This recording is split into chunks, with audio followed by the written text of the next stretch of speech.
for being with us today. It's my pleasure to share with you a research project we did last year, time flies, about understanding the power of storytelling in sports. So we had a big challenge. We knew and we know that sports lend themselves to real amazing stories. They provide all the needed raw material for fantastic and memorable stories.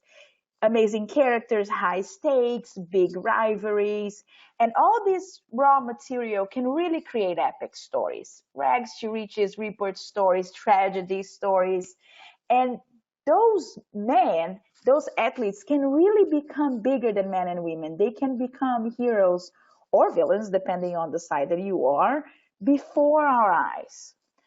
But just because sports can create amazing stories, it doesn't mean they always do. And you may agree or disagree with me, but those are three examples of stories that relied on sports, but were not all that amazing.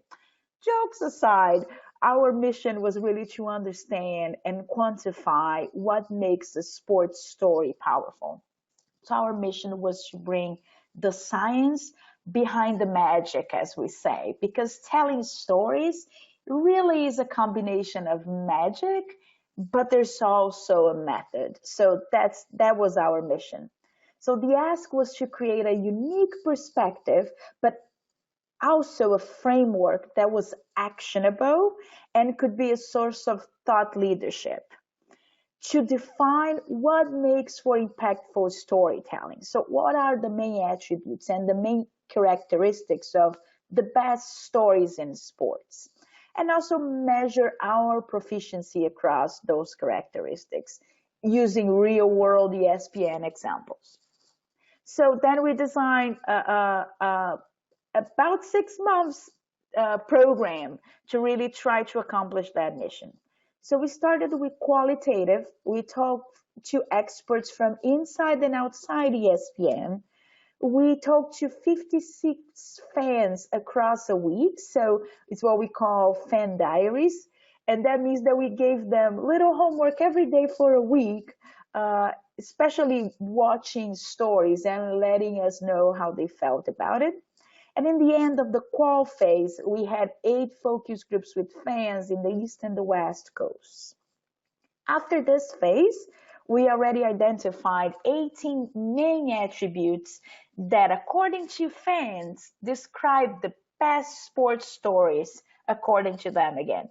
No need to try to read all of them. We will get to them in a minute. So after that, we went to, I want to say, the most challenging part of the project, which was to design a quantitative framework that could really help us measuring and quantifying those 18 qualities divided after some regression into 5 main groups that understood and explained the most powerful sports stories. So digging a little bit deeper into this quantitative phase, we talked to 1,200 sports fans across the US, and what we used to quantify those attributes that I mentioned to you was to use 60 short format stories, so videos from ESPN and other media outlets, all of them sports stories, all of them short format.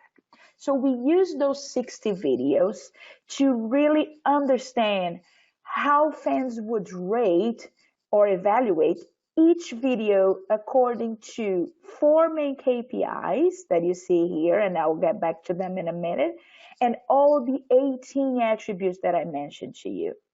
The videos also needed to include all the leagues that we wanted to understand deeper. Those are the NBA, the NFL, MLB, NHL, MLS, and not only MLS, but soccer internationally as well, tennis and golf.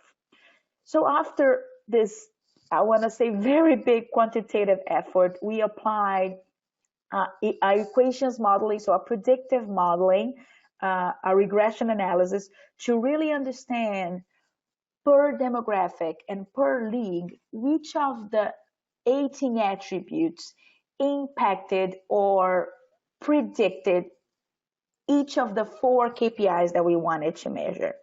And the 4 KPIs were defined by us as entertainment value, so the pure entertainment value of that story, of that piece. Brand affinity, so how much brand equity that story would drive to the media outlet that produced the story, that be an ESPN or any other media outlet. League affinity, so how much brand affinity the story would bring to the league, not only to the media outlet, but to the league that was being portrayed in that story. And recommendation, how likely were fans to recommend that story? So those were our 4 main KPIs. So after the modeling, we found that the 18 attributes that I showed you were divided by fans into 5 qualities, 5 groups that explain the most powerful sports stories. And we will dig a little bit deeper into each of the 5, but if you're asking yourself, here they are. First is relatability. Second one is substance. Third one, being provocative. Fourth one, humor. And fifth one, being conversational. So really making us comfortable so we participate. And again, we will dig a little bit deeper into each of them. But what I can tell you now is that those 5 qualities predict most of a fan's reaction to a story. So remember the 4 KPIs? Here they are. And here you can see the predictive power of the model. We know, so we were very happy with those numbers because we know that you may or may not like a story for personal and subjective reasons. And we're talking about sports stories. So you may like that story because, wow, it's a sport that you used to play with your dad when you were younger, or it is showing that you went to. So there's a lot of personal reasons why you may or may not connect to a story. So we really expected a lot of these numbers that you see here to rely on subjective aspects. But we were very happy to see that the 18 attributes divided into the 5 qualities were able to predict most of the reasons why a fan likes a story or connects to a story. So looking at the first KPI, entertainment value, you can see that the 18 attributes together predict or explain 77% of the reasons why a fan will find a story entertaining. So a lot, so almost 80% of the reasons. They predict or they explain 74% of what makes us like the brand or the media outlet behind the story. The attributes predict 64% of what makes us like the league that is being shown in that story, and 66% of what makes us want to share or recommend the story to others. So that's the predictive power of the 18 attributes, and we were very happy when we saw those numbers because we do understand that a lot of the reasons are subjective. So we were very happy and felt a feeling of mission accomplished when we saw those numbers.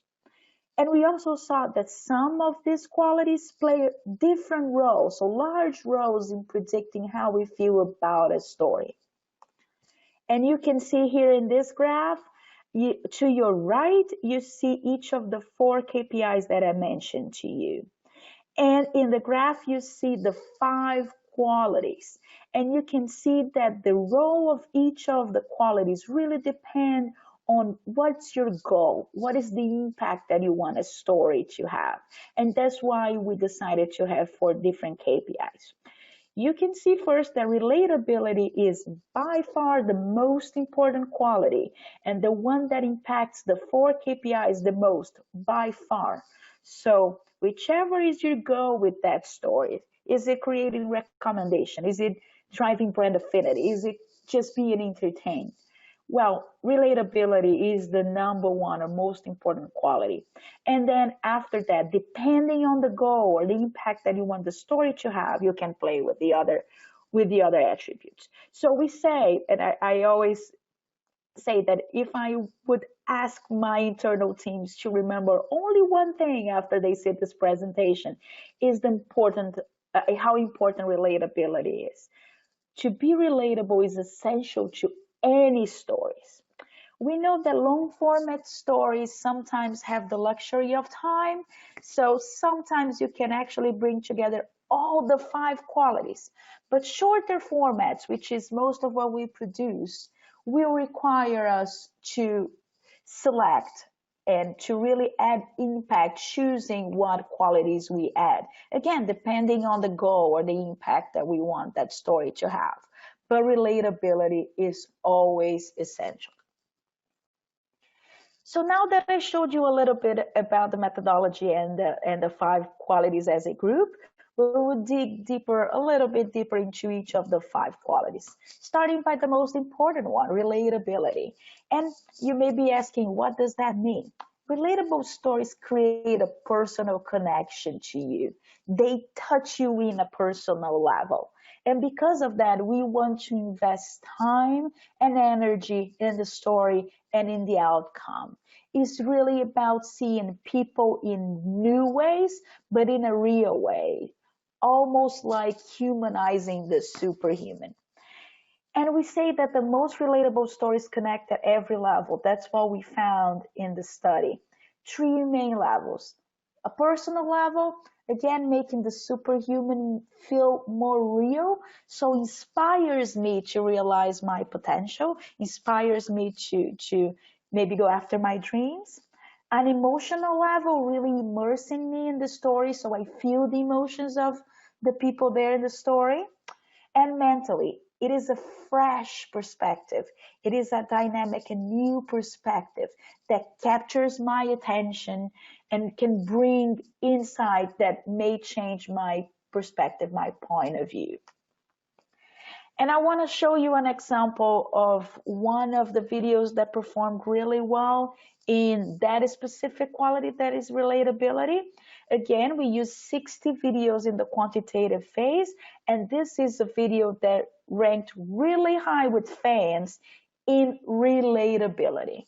And is an example that shows us that just by seeing the passion of others, we can invest our emotions, our energy. So I'll show you the video now. I thought that it was important to the community of Humboldt that I don't bail on them. Hockey is where we live, where we can best meet and overcome our pain and wrong and deaths. Life is just a place where we spend time between games.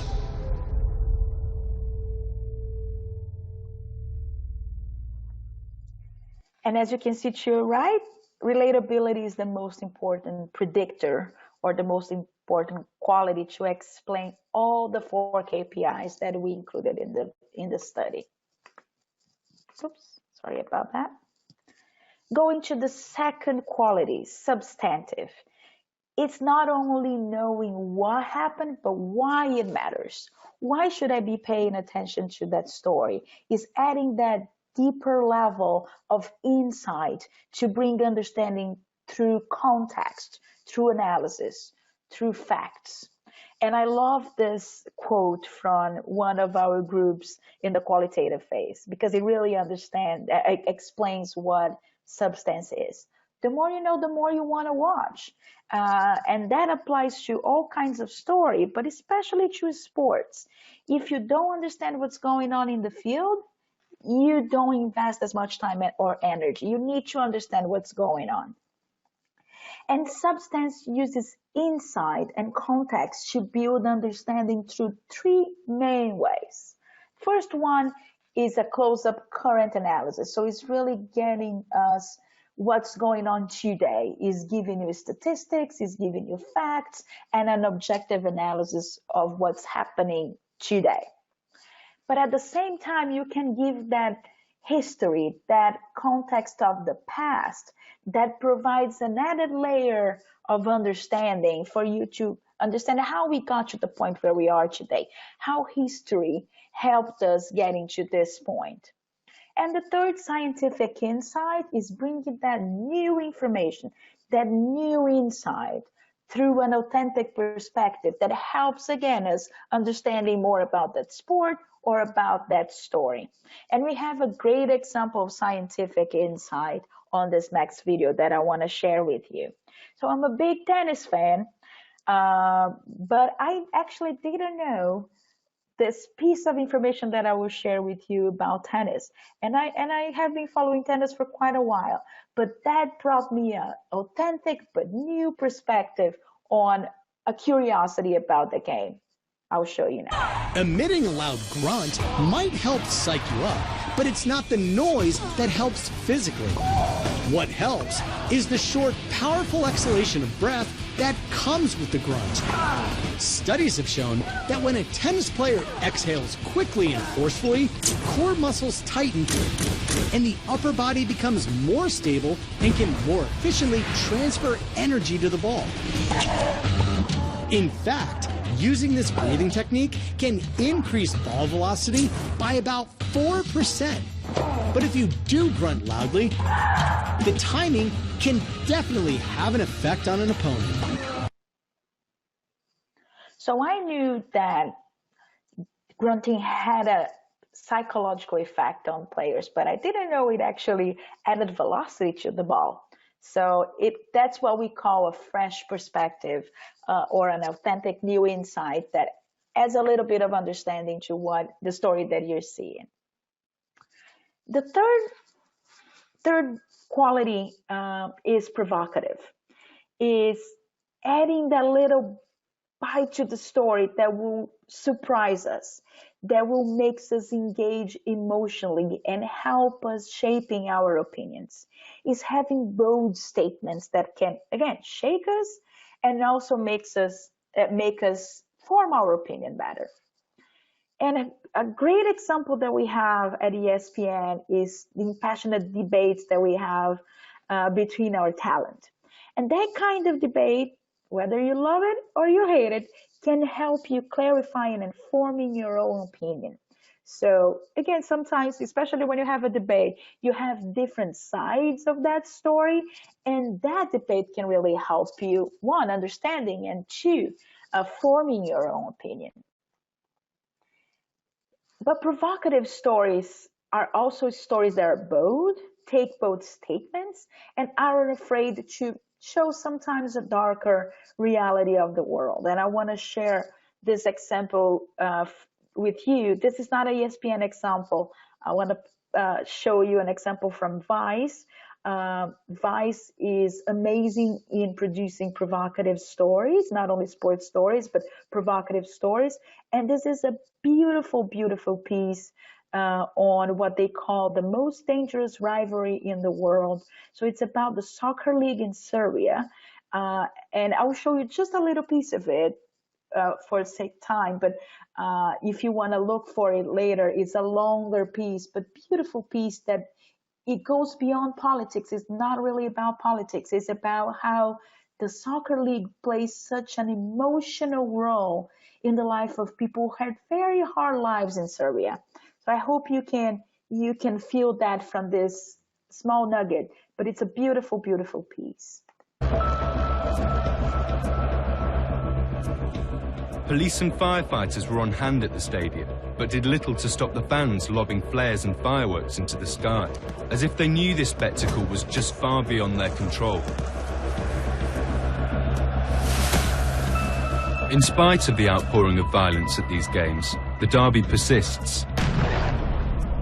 It's become an outlet for young men with a fractured national identity and hopeless economy, leaving them searching for meaning through rivalry.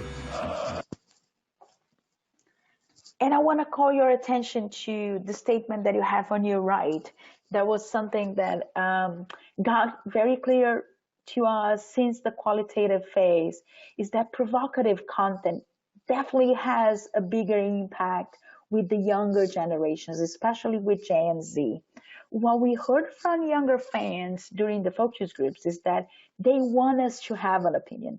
They want us to be bold and be opinionated. They may agree or disagree with our opinions, but they want us, storytellers, and brands to have an opinion, to have a position. At the same time, you can hear the challenge in my voice now. At the same time, when we talk to older millennials, so fans 30 to 35 years of age, we heard the opposite. We heard that they want us to be objective, give us the facts, give them the analysis, but not to have opinions, to let them form their opinion. That's a big challenge. We have the younger fans really demanding us and expecting us to have an opinion, while we have the older fans expecting us to be unbiased and objective. And when we went to the quantitative phase, we confirmed that. We saw that provocative content has 7 times more impact on entertainment value for Gen Z. So it's a big challenge that not only ESPN, but all the media outlets have. These new generations expect us to have opinions and to take stands, while the older generations want us to be as objective as possible. So it's interesting to observe that. Moving to the 4 KPI, the 4 KPI is pretty self-explanatory, is humor. We know that sports can be very intense experiences, especially when your team is playing. It can be a pretty stressful experience, right? So humor comes to provide a release from that intensity, from that stress that sports can be and that life is, and it can make a story more memorable. But it's more than jokes. It's more than memes. It has to be genuine. It has to be lighthearted. It has to be authentic. And we have a good example in house. I don't know if you know this gentleman, Stephen A. Smith, but he's a good example of authentic and genuine humor, leaving us feeling playful and bringing a lighthearted moment. So I'll show you an example from him at First Take. I know the big free agent signing, I wanted to be the first one to get you a Julius Randle jersey. I hope you rock it with pride. Molly, I thought they were supposed to get KD and Kyrie, the Knicks. I think they would have got KD if he didn't get hurt. It's the Taj Gibson era at Kyrie the had Garden. the control. He's from Jersey. That's where he wanted to go. How's he going to recruit guys? He got hurt. Good player. Whatever. So this is an example of what our fans really, really expect, is that genuine, authentic humor that is lighthearted, but it doesn't sound fake. And we saw that humor is especially important to entertainment value of 2 particular leagues, soccer and baseball. And you may be asking yourself why, especially for younger fans. What we hear is that they see soccer and baseball as slower games. So humor comes to provide a little nugget of release to that lack of tension, let's say, or lack of speed. Baseball and soccer can be low scoring, can be slow. So humor comes and adds to entertainment value for those 2 leagues. Moving to the next quality, last but not least, conversational. So being conversational is really inviting fans to participate in the conversation. It's really making us feel comfortable, almost feeling like we're part of that story, almost feeling like we're part of that conversation, and putting us at ease. There are many ways of doing it, and chemistry of talent, as we say, that plays a big role. So when you have 2 or more people really having a conversation on TV, that chemistry has a big role. But we also have a big example of a host, and you may know him, Scott Van Pelt is our Sports Center host, and he has a tremendous ability to speak to you through the TV. You really feel as if he's talking to you through the camera. And I want to show you this example of how to bring fans to the conversation through a story. The second quarterback taken was that guy, Daniel Jones. And look, I don't know anybody not associated with Duke who watched as much of them as I did this year. I always seem to have a side on or against in winners. They were always in that noon, what I like to call Jefferson Pilot window. Whatever the case was, at no point in any of watching Duke play football did I feel like I was watching the number 6 pick in the NFL draft. His last home game, they lost 59-7 to Wake Forest. He threw for 145 yards and a touchdown. I know he had a good bowl game, but the number 6 pick in the whole draft? And he goes, and he can go for a long conversation with you, and you really feel that you're part of that conversation. And I want to end the presentation sharing with you a little bit on the impact of this project at ESPN. So we wanted, as I mentioned to you in the beginning, one of the objectives is really to understand how we rank according to the 5 qualities, and we see that we lead in the most important storytelling qualities. Although we do have some challenges, we want to maintain our lead with impactful stories that continue to dominate in substance. ESPN by far is the number 1 storytelling in sports, especially because of the trust that fans have with ESPN. So we want to continue building that trust through objective and insightful information that helps fans connecting with the story and understanding what's going on better.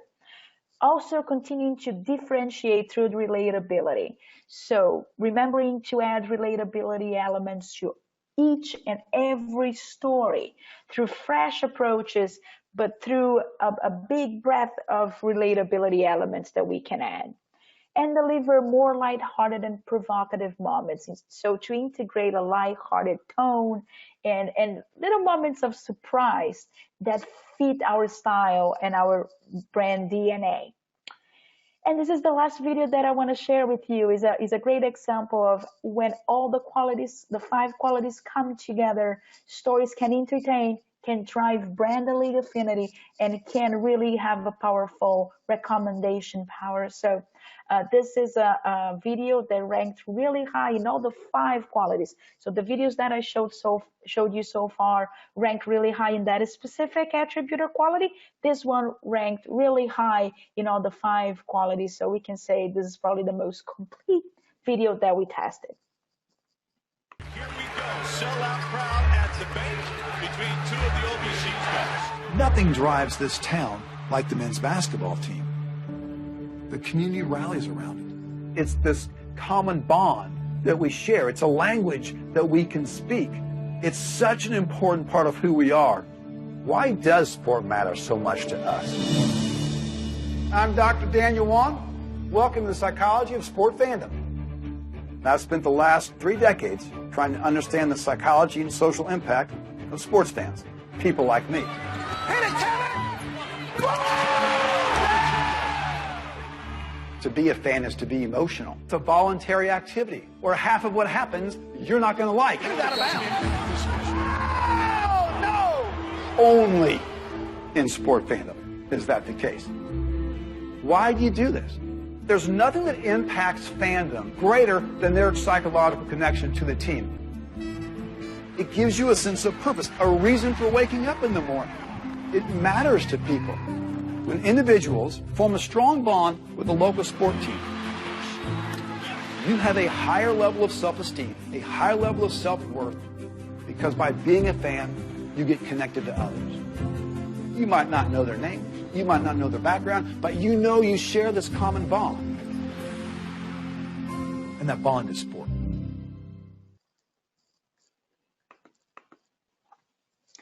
Going forward, how are we using the insights inside ESPN?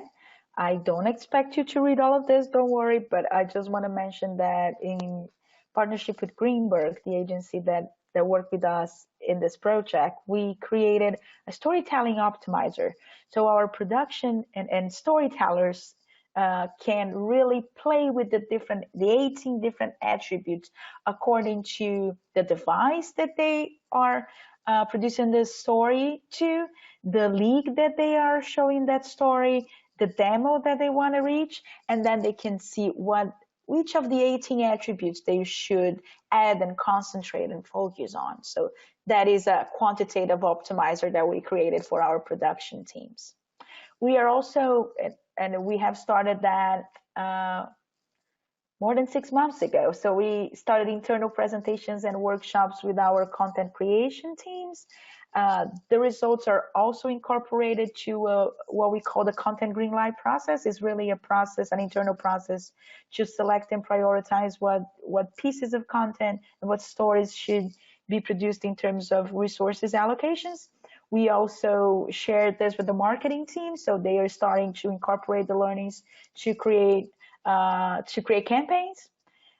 We also had a thought leadership event for the industry, so outside of ESPN in the UK, where what we call the ESPN Solutions team, consultancy arm of ESPN, shared the main insights with partners and potential clients.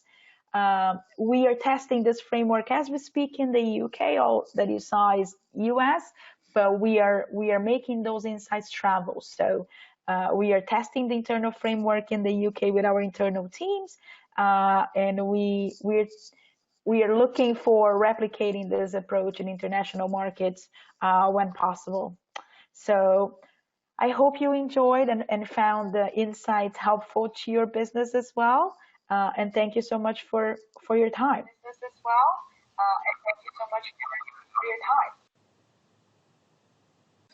Perfect. Can you hear me, Renata? Yes, I can. Can you hear me? Awesome. Yes, I can. We actually just, for the lack of time, I'm so sorry. People have been reacting really well to your presentation, and including myself. I'm a big fan of tennis as well, so it was interesting to hear that fact. We only have one question that came in that we have time for, which is, does the storytelling for sports help you reach new audiences that historically did not tune into sports before? Absolutely. So absolutely, through elements of relatability and substance. But more than anything, elements of relatability, we are absolutely able to do so. A great example is The Last Dance that we just wrapped up a couple of months ago that brought a lot of non-regular ESPN users and viewers. So absolutely. Awesome. Well, if you guys have any more questions for Renata, please feel free to reach out to her. You can chat with her directly as well. Then Renata, I hope you get a chance to tune into other sessions. Thank you so much for your time. Thank you. Thank you.